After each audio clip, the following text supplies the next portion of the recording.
Pues en la clase anterior, pues si recordarán, estuvimos viendo el tema de el cuerpo de Cristo, la iglesia como cuerpo de Cristo, porque muchas veces, digamos que no somos así como muy conscientes, digámoslo así, que somos parte de la iglesia, somos una parte importante de esta comunidad, de esta iglesia, en donde el Señor nos ha sembrado, nos ha llamado y nos está nutriendo, ¿verdad? Para un propósito, para una misión. Entonces, fíjense que antes de comenzar esta clase quiero contarles una pequeña, así breve historia, pero muy breve. Y es que se trata de dos personas que estaban hablando, eran extranjeros, ¿verdad? Era un misionero y un japonés que estaban conversando. Y el misionero le hablaba al japonés sobre la persona y el misterio de Jesucristo y le hablaba de todas las maravillas, de todos los milagros y de todo lo que el Señor Jesús es para nosotros. Entonces, en un determinado momento, el japonés estaba poniendo mucha atención y le dijo, mira, le dijo, pero quiero hacerte una objeción. Ajá, por todo lo que me has dicho, ¿por qué no fue japonés? ¿Por qué Jesucristo no fue japonés? Básicamente, hermanos, quizás a nosotros alguna vez se nos ha cruzado por la mente esta misma pregunta: ¿por qué no fue salvadoreño? ¿Por qué no nació en América? ¿Por qué no nació en otro país? Y es que definitivamente que Dios tenía un propósito, un plan perfecto, en donde todo estaba ya determinado y calculado.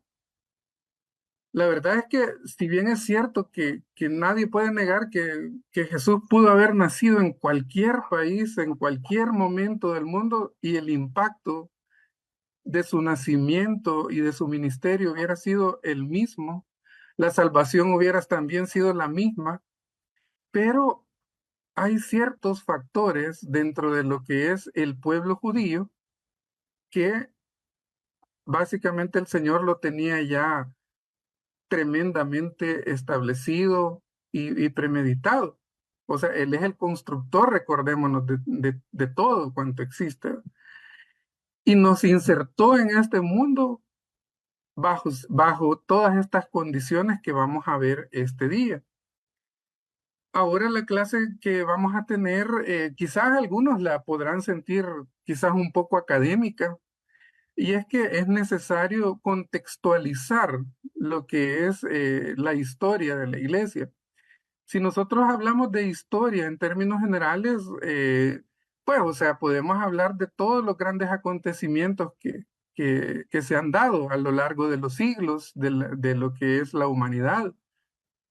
Y en el caso de la historia de la iglesia, pues, o sea, sabemos que la historia de la iglesia nace en un determinado momento ahí en Jerusalén, pero es necesario tomar en cuenta todas las condiciones que dieron previas a este nacimiento y que le dieron básicamente toda la fuerza que el Señor definitivamente tenía ya determinado para que este impacto fuera tan grande que te ha alcanzado a ti y me ha alcanzado a mí también, ¿verdad? No importa que haya sucedido hace 2000 años o más de 2000 años allá en un lugar que a lo mejor solo nos imaginamos por las noticias, ¿verdad? Pero eh, definitivamente que el Señor no lo vio así. O sea, Dios ha tomado para bien que haya sido en ese momento y en ese lugar y con ese pueblo. Fíjense que en Gálatas 4:4, bueno, yo les mandé ahí las citas en donde aparece la primera, Gálatas 4:4. Ahí se menciona de que esto es el momento en el que nace Jesucristo, es la plenitud de los tiempos. ¿Han escuchado ustedes alguna vez eso? En la plenitud de los tiempos. Pues fíjense que esto de la plenitud de los tiempos es básicamente determinado precisamente por el Señor, pues, o sea, no es que la historia determinó al Señor, sino lo contrario, o sea, Jesús ha sido el que le ha dado el antes y el después a la historia. Y en ese momento apropiado, en ese lugar apropiado, ¿verdad? No ha sido una casualidad, sino más bien una providencia como tal. Entonces, por eso es necesario que hagamos antes de comenzar todas las clases que vienen, que por cierto, pues, o sea, tendrán, yo quiero contarles, pues, que no esperen tampoco que en el curso veamos así como la historia como tal, porque sabemos que la Biblia pues no es un libro de historia así puramente eh, pues registrada, ¿verdad? Sino que es una serie de acontecimientos y en algunos casos incluso pues son ideas, son situaciones pues que para que nosotros alcancemos a comprender cuál es la voluntad de Dios para nosotros. Entonces, bueno, lo primero que tenemos que hablar es sobre el pueblo judío. ¿Quién era el pueblo judío?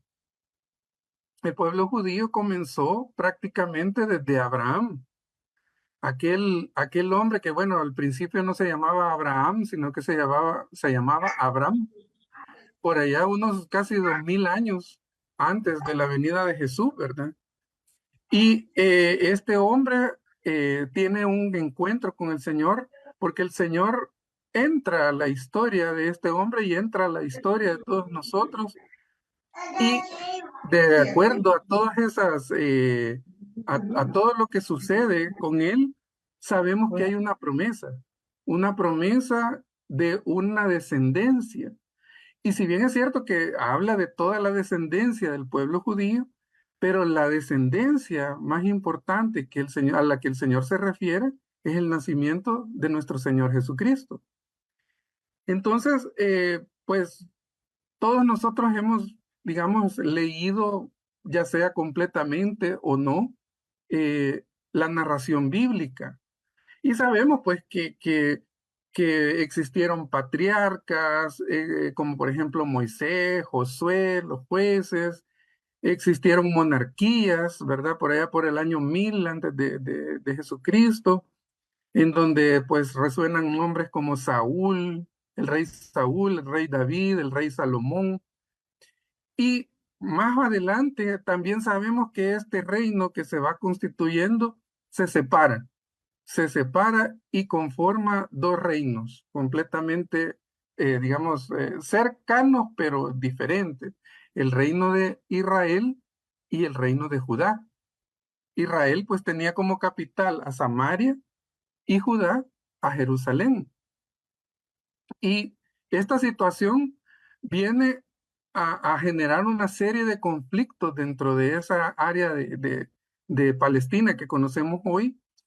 Y estos reinos también a su vez se separan, perdón, también tienen sus propias situaciones de destierro.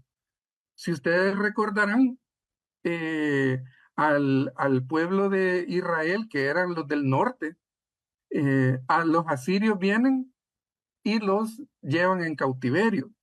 Y unos años más tarde les pasa lo mismo a los de Judá, a los judíos, y se los llevan los babilonios, ¿verdad? Con el rey Nabucodonosor. Pues resulta que esta situación también prepara básicamente al pueblo, porque si ustedes recordarán, pues han leído Isaías, por ejemplo, recordarán que el pueblo de estos pueblos, y tanto Israel como Judá, por eso israelitas y judíos, se hacen idólatras. Ellos pues hacen pactos con medio mundo, ¿verdad? Con los que están más al norte de ellos, caldeos, sumerios, los mismos asirios. Y los de Judá, por su parte, también hacen sus alianzas con Egipto, por ejemplo. Entonces, toda esta situación hace que ambos pueblos, ambos reinos, más bien dicho, del mismo pueblo, eh, estén completamente en discordia los unos con los otros.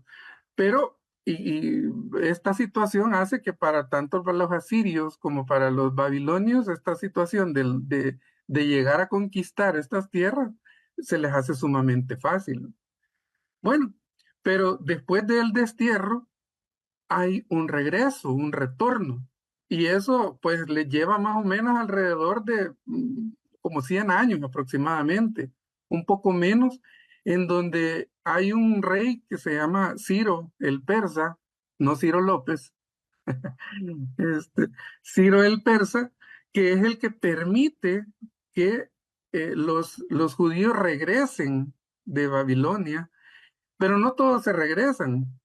Y es que justamente en este destierro, los judíos y los israelitas en Asiria se dan cuenta de lo que realmente ellos son, se dan cuenta de lo que han perdido. Y entonces es cuando, al estar allá, bueno, ustedes han oído aún una canción que dice Los ríos de Babilonia, ¿verdad? En donde se oye el lamento, digámoslo así, de todos los judíos en el exilio por estar en Jerusalén, por añorar su tierra. Entonces, cuando regresan todos los israelitas, los judíos, a la tierra, nuevamente a la tierra donde habitan, o sea, esto hace que ellos traigan otro corazón, un corazón diferente. Incluso, o sea, muchos se han alejado de la idolatría y han adoptado el verdadero culto a nuestro Dios Yahvé. Entonces, digamos, ese destierro los hace más fuertes a ambos pueblos. Ahora bien, más adelante, ¿verdad? Ya acercándonos al tiempo del nacimiento de Jesús, unos 100 años aproximadamente, eh, el Imperio Romano hace su aparición en las tierras palestinas. Y entonces, esto hace pues que los romanos empiezan a dominar toda Palestina. Y cualquiera diría, bueno, qué contrariedad la que están pasando estos judíos, estos israelitas. Pero, y bueno, a todos les vamos a llamar judíos de aquí en adelante para no estar repitiendo.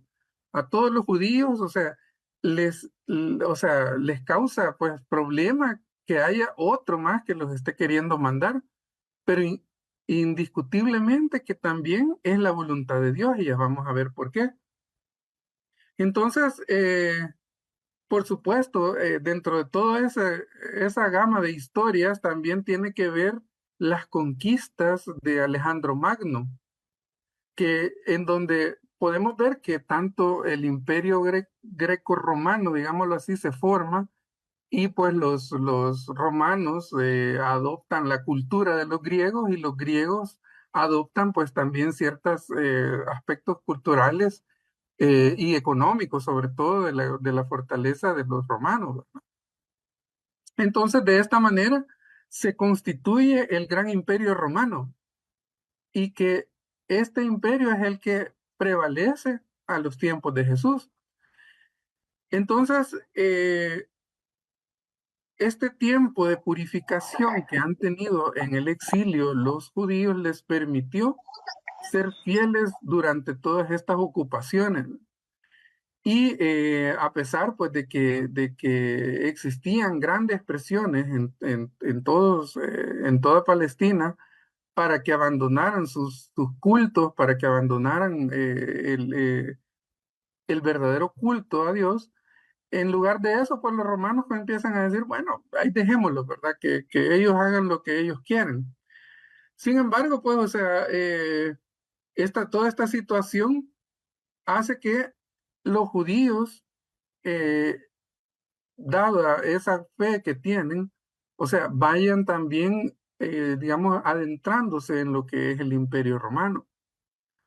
Ahora bien, o sea, también tenemos que tomar en cuenta que las grandes influencias que tienen estos imperios permiten muchas cosas. Por ejemplo, las primeras traducciones de los escritos bíblicos, que ahora conocemos como Antiguo Testamento, pues también la hacen en idioma griego, por ejemplo, que es como decir en estos tiempos, es decir, el idioma inglés, ¿verdad?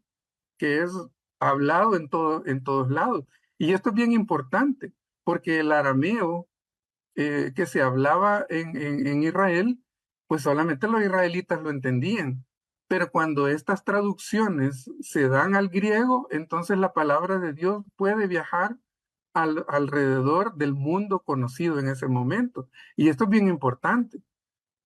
Ahora bien, el Imperio Romano, vamos a hablar ahora del Imperio Romano. Este Imperio Romano básicamente aporta también ciertas ventajas a lo que es el que el Evangelio viaje a otros lados. Porque, o sea, como ustedes recordarán, los romanos, ellos son expertos en un montón de artes y entre ellos la construcción de vías o carreteras. Ustedes han oído el famoso dicho que dice, todos los caminos conducen a Roma. Entonces, esa situación se da porque el Imperio Romano le permite, digámoslo así, a la palabra de Dios poder llegar a otras partes del imperio. Surge también, por ejemplo, el tema del idioma. El idioma que en ese momento hablaban los romanos, que era el latín, y el cual, pues, como decimos, pues, o sea, era el equivalente a lo que también eran los idiomas hablados, el griego más por escrito y el latín más por lo hablado. Entonces, por esta razón, incluso, pues, en algunos pasajes de la Biblia, se oye, pues, que Jesús también conocía el arameo, el griego, el latín, y pues claro, él siendo Dios, pues lo conoce todo, por supuesto, ¿verdad? Pero, digámoslo así, en su dimensión humana, pues él hablaba estas lenguas, ¿verdad? En una forma, pues, digamos, entendible, ¿verdad? Claro, su idioma natal, el arameo. Entonces, claro, el Imperio Romano, pues, digamos que también genera una condición importante para lo que es la transmisión del Evangelio. Y pues ya sabemos que más adelante el Imperio Romano también permite que los primeros cristianos se vayan, digámoslo así, pues saliendo del escondite donde estaba. Recordemos que ellos, las primeras reuniones eran en catacumbas, en lugares escondidos, porque al principio había mucha persecución. Y sin embargo, después el mismo emperador eh, permite que la religión pues se pueda ejercer adecuadamente. No obstante, hay algo muy importante, otro aspecto importante que señalar dentro de lo que es el entorno de la palabra de Dios, de la iglesia como tal, y es el tema de la religiosidad. Y es que Roma, por ser, digámoslo así, el centro de ese momento, de ese momento de la historia, tenían una mezcolanza increíble de religiones. Ellos creían en todo lo que se le venía, adoptando primero a los dioses griegos, pero también tenían influencia de dioses nórdicos, de dioses de Sumeria, bueno, y de muchos otros lados. Entonces, eso hace que hay tantas creencias en el imperio que al final terminan siendo ateos, no creen en nada. Y eso, a pesar de que pueda parecer así bueno, no creen en nada, qué mala suerte, pues fíjense que eso es como preparar la tierra para que el evangelio entre en muchas personas. Después de no creer en nada, está lista la persona muchas veces para que el evangelio sea sembrado en su corazón. Por ejemplo, habían filósofos como Sócrates, Platón, Aristóteles, que a pesar que eran griegos, pues, o sea, tenían mucha influencia dentro del imperio, pero no obstante, pues, esta influencia, digamos que en este momento se fue apagando, ¿verdad? Pues, digamos, ya no les hacían caso al final. En Romanos 1, 21, 32, bueno, solo vamos a leer hasta el 23, eh, San Pablo describe más o menos la situación moral y dice, pues aunque han conocido a Dios, no lo han honrado como a Dios ni le han dado gracias. Al contrario, han terminado pensando puras tonterías y su necia mente se ha quedado a oscuras. Decían que eran sabios, pero se hicieron tontos, porque han cambiado la gloria de Dios inmortal por imágenes del hombre mortal y hasta por imágenes de aves, cuadrúpedos y reptiles. Si nosotros seguimos leyendo todo este capítulo primero, nos vamos a dar cuenta que en este contexto se dan un montón pues, de aberraciones. Surgen, por ejemplo, temas como pues, el- la homosexualidad, el lesbianismo, el aborto, la esclavitud, eh, y muchas otras situaciones que hoy en día, pues, o sea, sabemos que pues no es lo correcto, no es el plan de Dios. También sabemos que en el Imperio Romano había muchas matanzas, o sea, el tema de los espectáculos, y que los gladiadores, pues, o sea, simple y sencillamente, unos iban a vivir y otros iban a morir. Y en ese contexto, los cristianos también en muchos momentos son agredidos y masacrados y muertos, y ahí surgen los primeros mártires, ¿verdad? Ahora bien, el, el, el pueblo judío se dispersa por todo el imperio, y entonces estamos ante un grupo de personas que empiezan con su forma de ser, con su conocimiento y sobre todo, pues su testimonio, a revelar a todos los demás gentiles lo que es el verdadero Dios.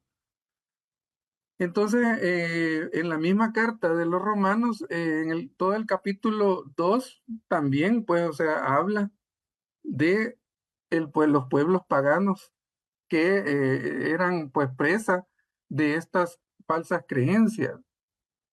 Por ejemplo, en Romanos 2, 21, 24, la palabra nos dice, pues bien, si enseñas a otros, ¿por qué no te enseñas a ti mismo? Si predicas que no se puede robar, ¿por qué robas? Si dices que no se debe cometer adulterio, ¿por qué lo cometes?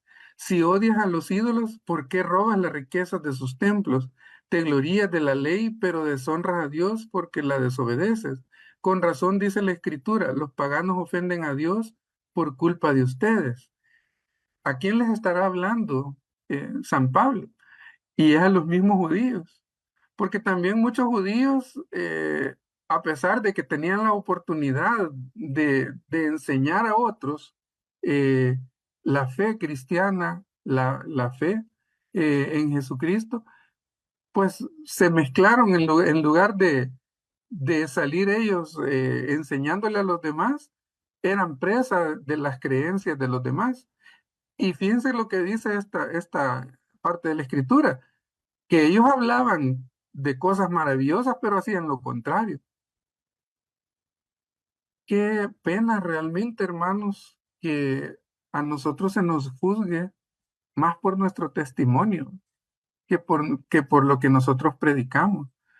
Cada uno de los que estamos aquí presentes podemos hablar, pero maravillas del Señor, linduras del Señor. Pero cuando cometemos actos que van en contra de lo que predicamos, entonces ahí damos un mal testimonio. Y el mal testimonio arrastra, así como el buen testimonio arrastra para que otros se conviertan, el mal testimonio también arrastra para que otros se pierdan. Y aquí es donde sí, este mensaje para nosotros, ¿verdad? Que tenemos que cuidar nuestro testimonio también. No vayamos a ser parte de este grupo que está denunciando San Pablo. Aún Jesús en San Mateo 23:15 nos dice, hay de ustedes, maestros de la ley y fariseos, hipócritas, que recorren tierra y mar para ganar un adepto, y cuando lo han logrado hacen de él una persona 2 veces más merecedora del infierno que ustedes mismos. Imagínense qué duras las palabras del Señor, en donde en primer lugar señala a todos aquellos que usan el fariseísmo para ganar adeptos, dice acá. O sea, para ganar fans, dirían ahora. Entonces, esta situación hace pues que, si bien es cierto que este contexto del Imperio Romano sea beneficioso para la transmisión del Evangelio, también es un riesgo, ¿verdad? Es un riesgo para la perdición.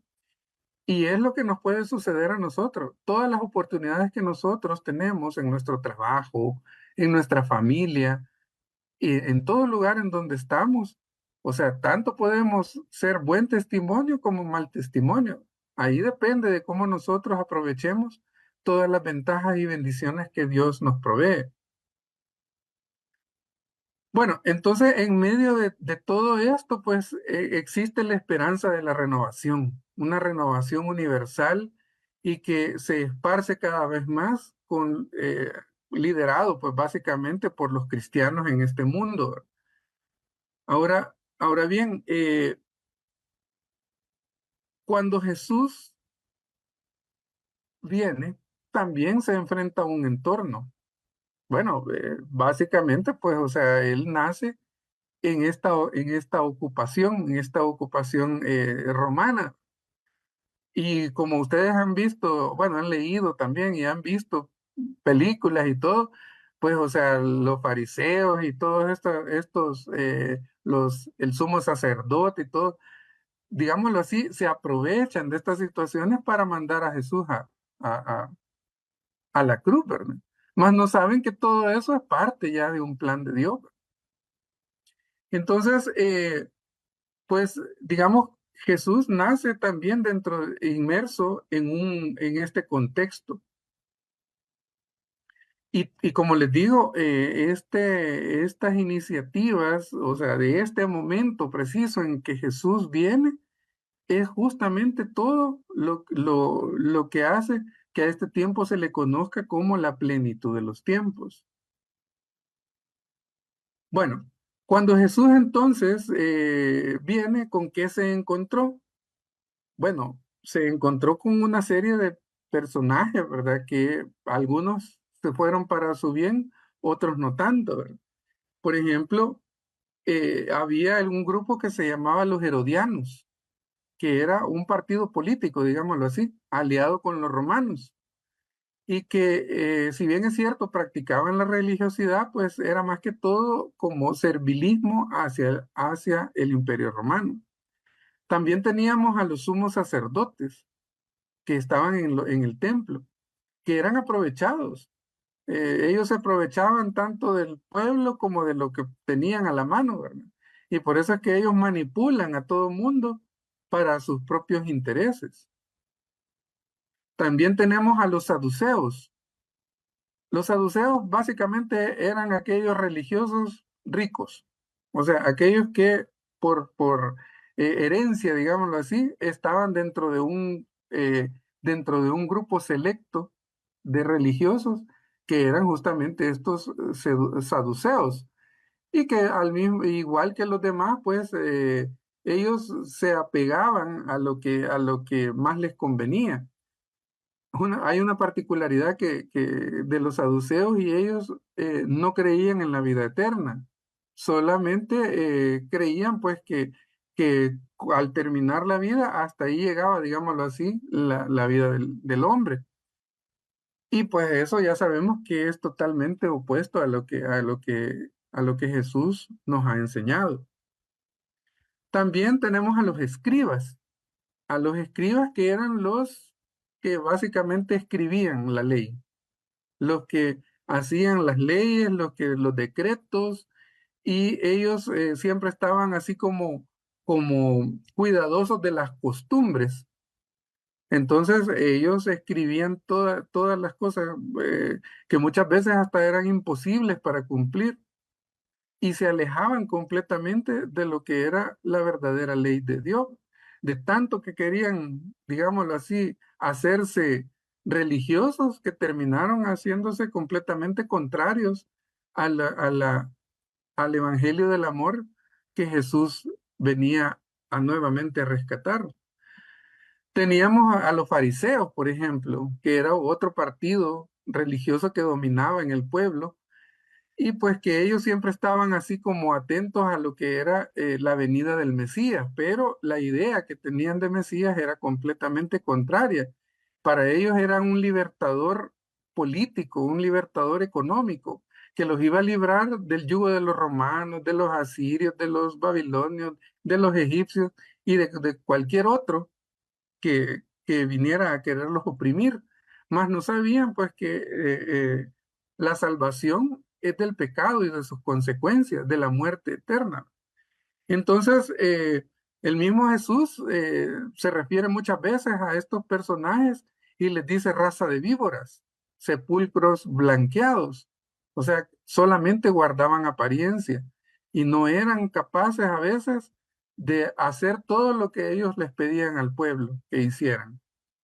También había un grupito por ahí que casi que no aparecen mucho, ¿verdad? Y son los esenios. Quizás algunos de ustedes ya han escuchado este término. Los esenios pues eran como monjes, digámoslo así, y que pues no era que estos quizás no eran así como malos o que, o que hicieran cosas así como tan contrarias a lo que Jesús vino a predicar, pero pues o sea, por su misma condición de apartado, pues no tuvieron demasiada participación dentro de lo que es la historia como tal, ¿verdad? De la iglesia. Entonces, pero fíjense que hubo el peor mal que encontró Jesús fue precisamente la falta de fe de su pueblo o las desviaciones de fe que tenía el pueblo. Empezando por esta idea de Mesías que era compartida por muchos que pues como estaban bajo dominios, ellos esperaban, como los celotas, ellos querían agarrar, pues así las cosas como que fueran guerrilleros, pues, o sea, por las armas. Entonces Jesús pues vino a enseñar que nada de eso es lo que Dios quiere, ¿verdad? Sino que vino a enseñarnos el Evangelio del amor. Entonces, todas estas expectativas tenían todas las personas que rodeaban a Jesús. Entonces, por eso uno a veces puede imaginarse cuánta fe, digámoslo así, pudieron tener aquellos hombres que bajo todas estas influencias y contextos, un día se aparece Jesús en su vida y le dice a alguien, ven y sígueme. Definitivamente que no fue fácil. No fue fácil para ninguno de ellos dejar todo para seguir a Jesús. Y eso es valentía. Eso es estar completamente dispuesto a que Dios haga la obra en uno, no, sin importar lo que uno es, lo que uno piense, lo que uno espera, sino que es un abandono completo hacia la voluntad de Dios. Aún el mismo Pilato en San Juan 18:37 le pregunta a Jesús, así que tú eres rey, le dice. Jesús le contesta, tú lo has dicho, soy rey, yo nací y vine al mundo para decir lo que es la verdad y todos los que pertenecen a la verdad me escuchan. Palabra del Señor. Sabemos pues que Jesús en ese momento prácticamente y bueno, y estas palabras, aunque en la película se oye como que solo es una conversación entre Pilato y Jesús, pero hay otros alrededor y escuchan esta declaración o esta revelación de Jesús. Así que definitivamente que es un contexto bien difícil para el Señor, ¿verdad? Pero, pues, como sabemos, Jesús inicia su ministerio haciendo milagros, predicando eh, y revelándonos las verdades del Señor. algo que sí es notorio desde cualquier punto de vista, pues, y cualquiera va a decir, no, pero si Jesús es Dios, siendo Dios, pues tenía que ser.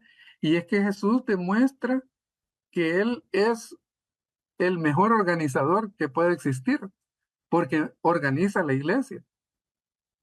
Y ellos básicamente, pues el Señor primero pone una cabeza y elige a Simón, que le pone Pedro o Cefas, y le dice, así como lo vimos en la clase anterior en Mateo 16-18, tú eres roca y sobre esta roca edificaré yo mi iglesia y te aseguro que todas las fuerzas del infierno no podrán contra ella. Palabra y promesa del Señor. Imaginémonos que ahí comienza el Señor a construir la iglesia. Y luego cuando están en la última cena, y esto lo vemos en San Lucas 6:13, los, a todos los demás apóstoles y algunos discípulos que están ahí les consagra como parte también piedras vivas de la iglesia. Y les dice, hagan esto en memoria mía.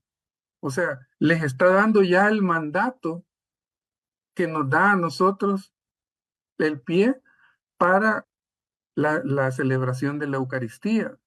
¿Y hasta cuándo lo van a hacer? Hasta que el Señor vuelva, dice Primera de Corintios 11:26.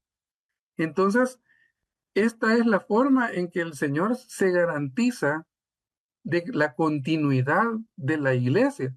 Muchos quizás dirán, no, si la iglesia solamente es reunirse y estar ahí en concordancia con Jesús y hablar de Jesús y ya estuvo, ¿verdad? Pero no, la iglesia está fundada en una estructura llamada iglesia, que no es cualquier grupo de personas que se van en un garage, ¿verdad? A hablar de la palabra de Dios o a querer interpretar la palabra de Dios, sino que es algo todavía más grande. Es todo un magisterio, es toda una enseñanza, es toda una consagración de hombres y mujeres también que se dedican precisamente a hacer la voluntad de Dios. Entonces, cuando Jesús al final pues resucita, también les confiere poder. Y esto lo leemos en San Juan 20:22. Le dice, reciban el Espíritu Santo. A quienes perdonan los pecados les quedarán perdonados.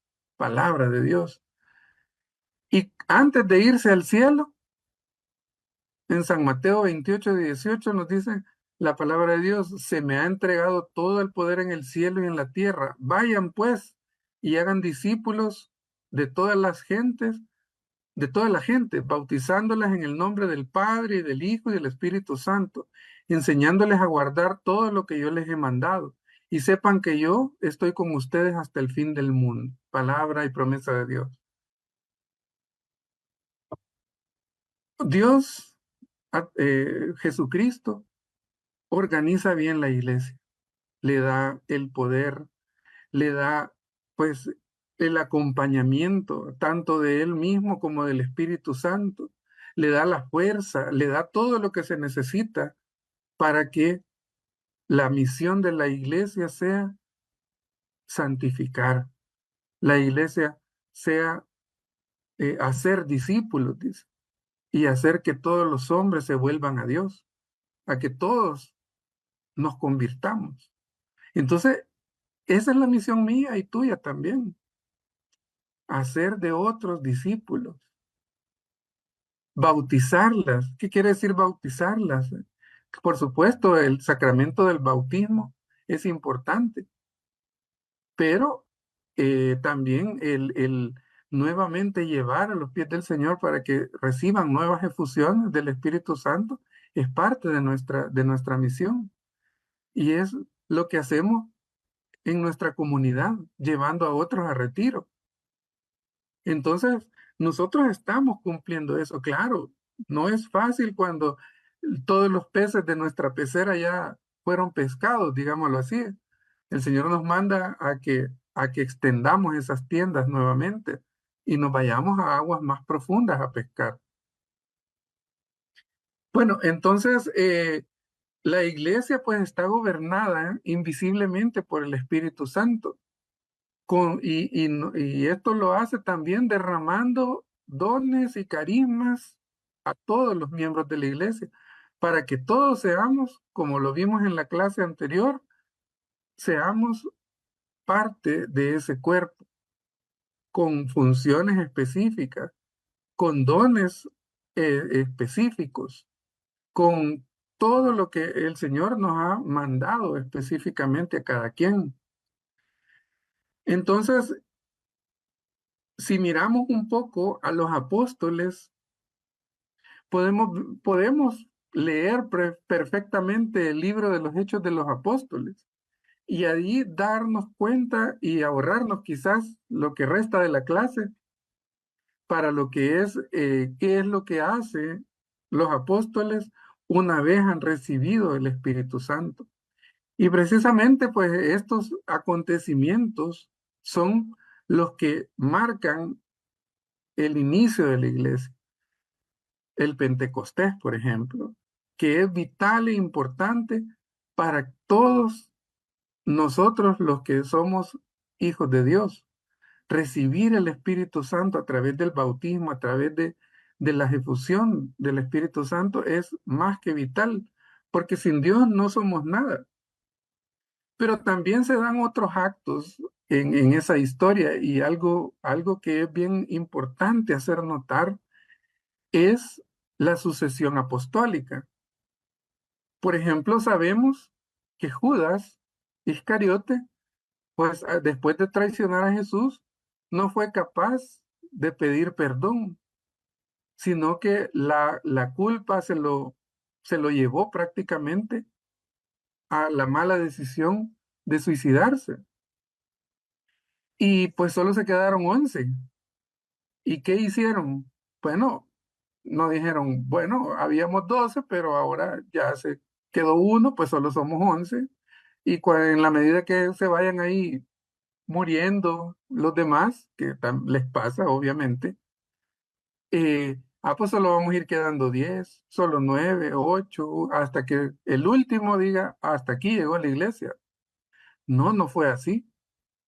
Y es que en Hechos capítulo 1, versículos 15 en adelante, nos, el libro de los Hechos nos relata la elección de Matías como apóstol en sustitución de Judas. Y esto es revelado, pues, o sea, acordémonos que ahorita ya la cabeza es Pedro. Y Pedro tiene esa revelación de que debe, por supuesto, ayudado con con los demás, en común acuerdo con los demás, eh, nombrar a un nuevo apóstol. Entonces, de esta manera, vamos viendo que después la iglesia va haciendo exactamente lo mismo cada vez, ¿verdad? Siempre hay nuevos obispos, siempre hay sustitución, el papa, por ejemplo, el mismo papa, ¿verdad? O sea, muere un papa, hay una sucesión papal. Entonces, la iglesia, por ordenamiento de nuestro Señor Jesucristo, se convierte pues en una entidad, en un ser vivo de índole jerárquico. O sea, hay una jerarquía, pero como dijimos en la clase anterior, no es una jerarquía de poder, más bien es una jerarquía de responsabilidades. Es una jerarquía en donde estos hermanos, estos pastores, o sea, atienden el llamado de Jesús, apacienta mis ovejas.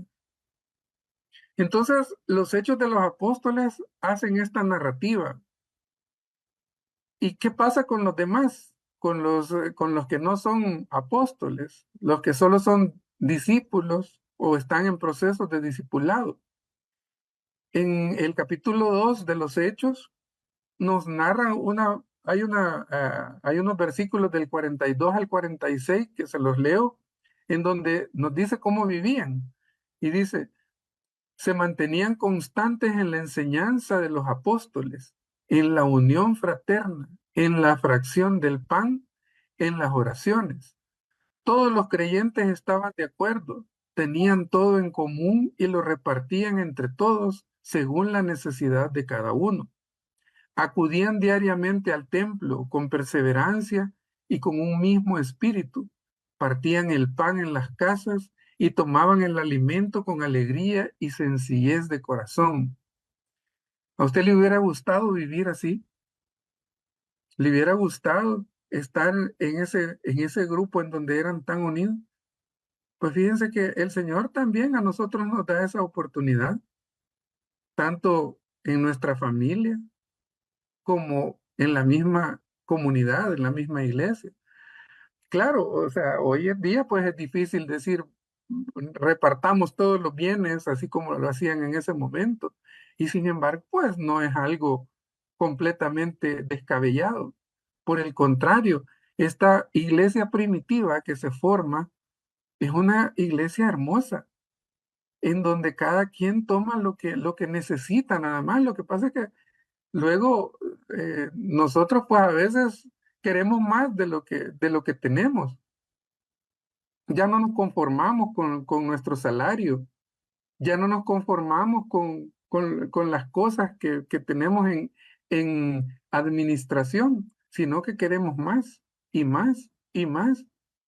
Y eso así es una codicia completa que a veces nos invade y debemos estar atentos a rechazarla, porque en nuestra oración le pedimos al Señor que nos dé lo que necesitamos para vivir.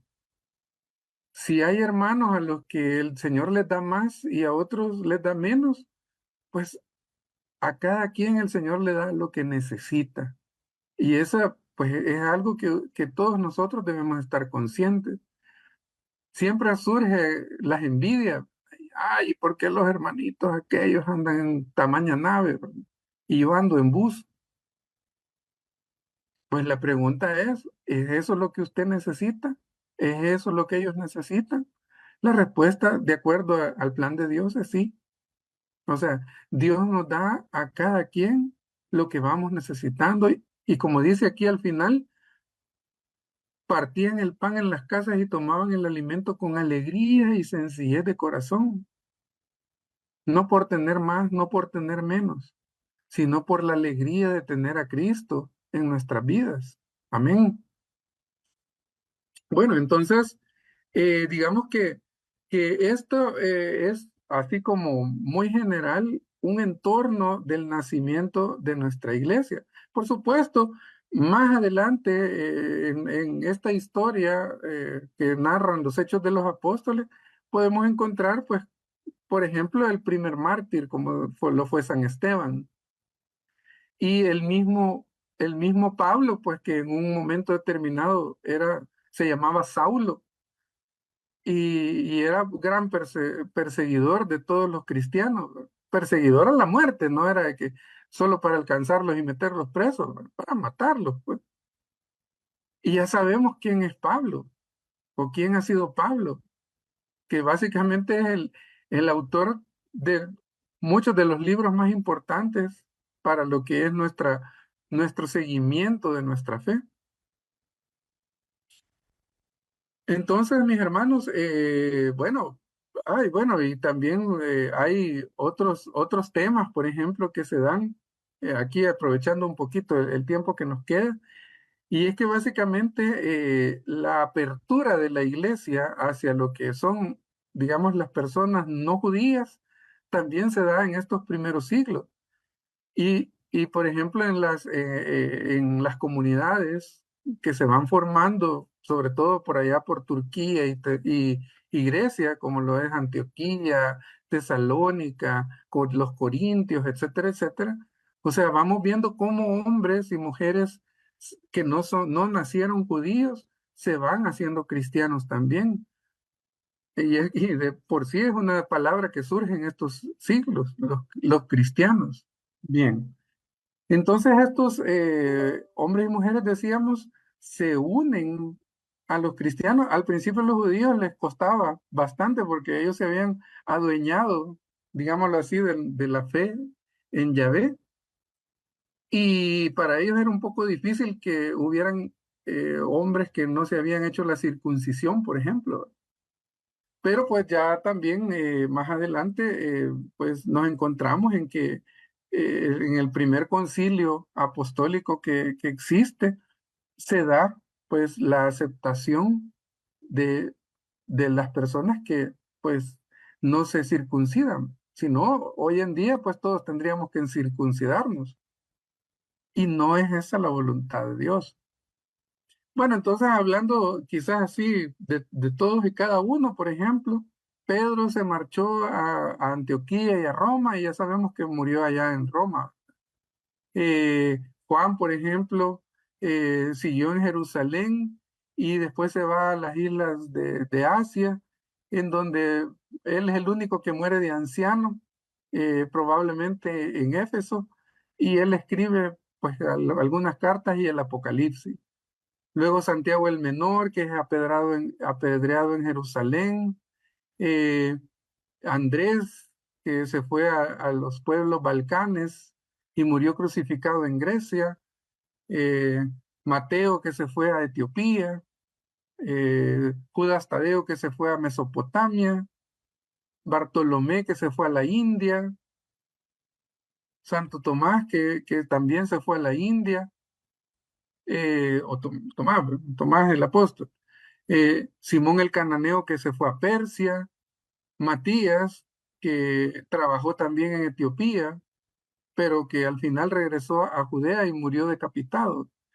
Entonces, básicamente, pues toda esta historia que nos narra el libro de los Hechos, podemos así como ir viendo el nacimiento. Bueno, hermanos, la iglesia pues tiene su historia, ¿verdad? O sea, vamos a ver a lo largo de este curso. Tal vez algunas clases sean así, pues bien enmarcadas dentro de algunos siglos, como por ejemplo el tema de las cruzadas o el tema de la Santa Inquisición, eh, temas de esa naturaleza, como también las separaciones, ¿verdad? Que hay posteriormente, todo el tema de los cismas que existen dentro de la iglesia, ¿verdad? Y todo esto, hermanos, o sea, tiene que dejarnos una enseñanza. Y es que solamente conociendo esta historia, nosotros también vamos aprendiendo de ella. De hecho, pues cada uno de nosotros aprende de lo que aprendió el pueblo judío a través, bueno, sabemos, por ejemplo, los desiertos, ¿verdad? ¿Qué significan los desiertos en nuestra vida? Que básicamente los desiertos son oportunidades que nos da Dios de sufrir para poder estar preparados para recibir la gracia de Dios. Y eso lo podemos ver en muchos que experimentaron desiertos concretos, incluyendo al mismo Señor Jesucristo. Así que en las próximas clases, pues bueno, en la próxima clase hablaremos un poco de cómo está estructurada la iglesia actualmente, ¿verdad? Bueno, cómo empezó a estructurarse y cómo está estructurada actualmente. Y posteriormente, pues vamos a ir viendo cuál era el mensaje que se fue transmitiendo primero, pues en una forma oral y en algunos casos escrita también. Y así vamos a ir avanzando poco a poco en estos temas. Bueno, la verdad que yo le doy gracias a Dios, ¿verdad? Porque estamos atentos, poniendo atención a todo esto. La verdad que eh, la iglesia es nuestra casa, es nuestra madre, pero también es nuestra responsabilidad. Debemos buscar siempre estar atentos a las necesidades tanto dentro como fuera de ella.